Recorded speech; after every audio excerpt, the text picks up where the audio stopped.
Okay, I'm gonna solve this real quick. Okay. So, by using the quotient rule, or, let's see, so, here.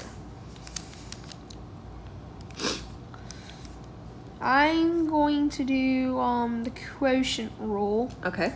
Which goes like the derivative of the top function times the bottom function. Or, let's see.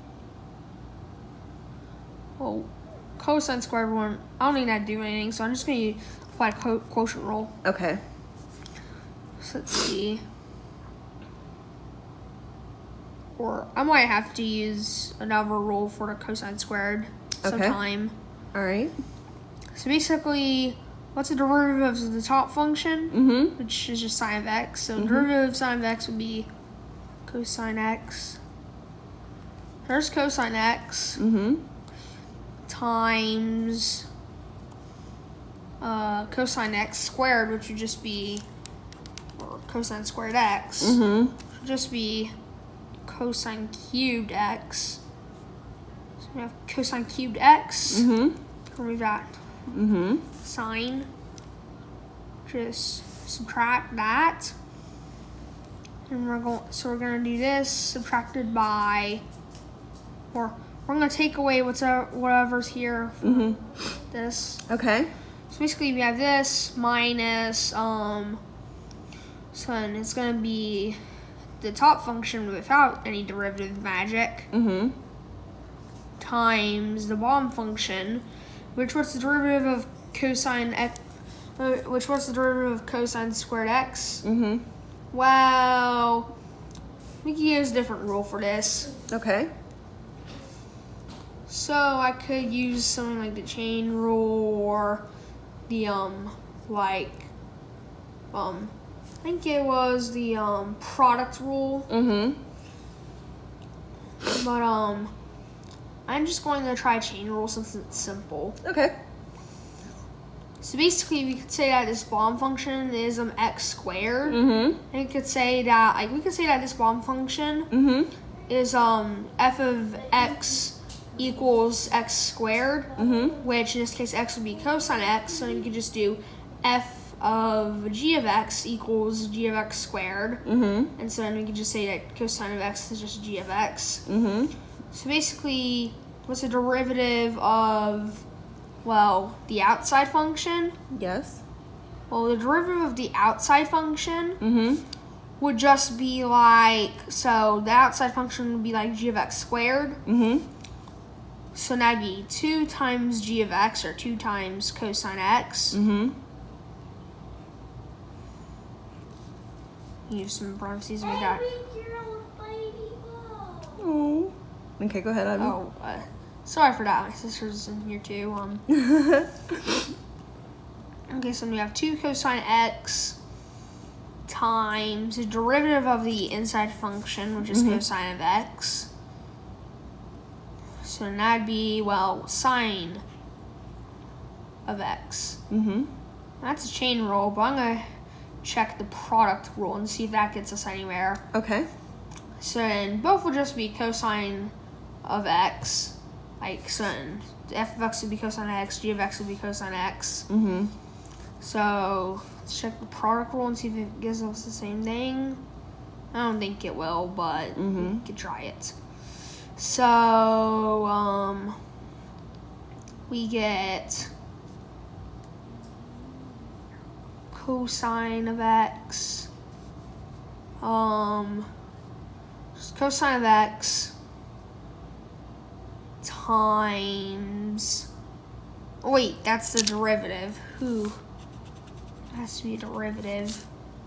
So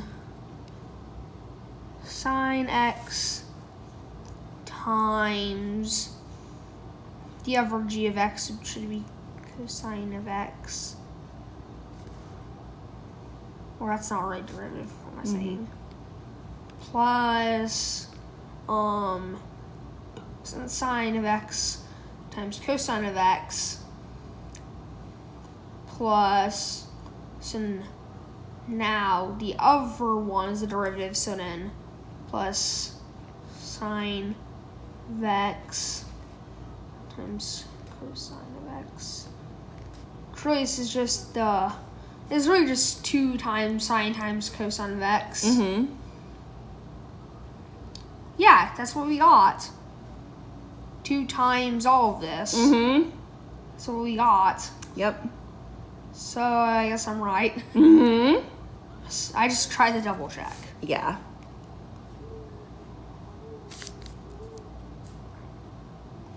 So then we get this times 2 times cosine x. So here's our other function. Mm-hmm. Times sine of x. Mm-hmm. We just divide this by the bottom functions, and this is the top function in our little quotient rule we had earlier. Okay. So this would be the top function, this would be the bottom function. Mm-hmm. And the bottom function, it'd just be the bottom function squared, so it's cosine squared x squared. Mm-hmm. Well, that's just cosine 4x. Okay. Or cosine to the power 4x. Mm-hmm. So, here we go, but I could simplify this some more. Just so you could wrap your head around it easier, or whatever. I'm not really sure, but.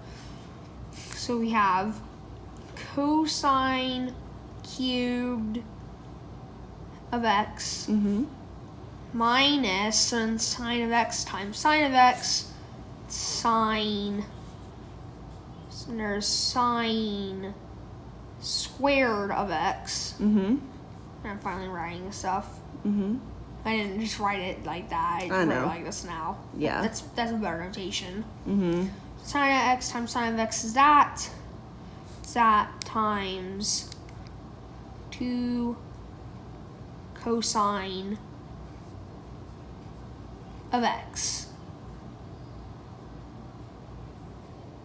So there we go. We're pretty much Is done. that as simplified as it'll get? Yes, this is as simplified as. Oh wait, don't stop the video I'm not. because I forgot to write this cosine 4 of x. So the derivative of sine of x divided by cosine squared x just equals this. So it boils down to. Nice.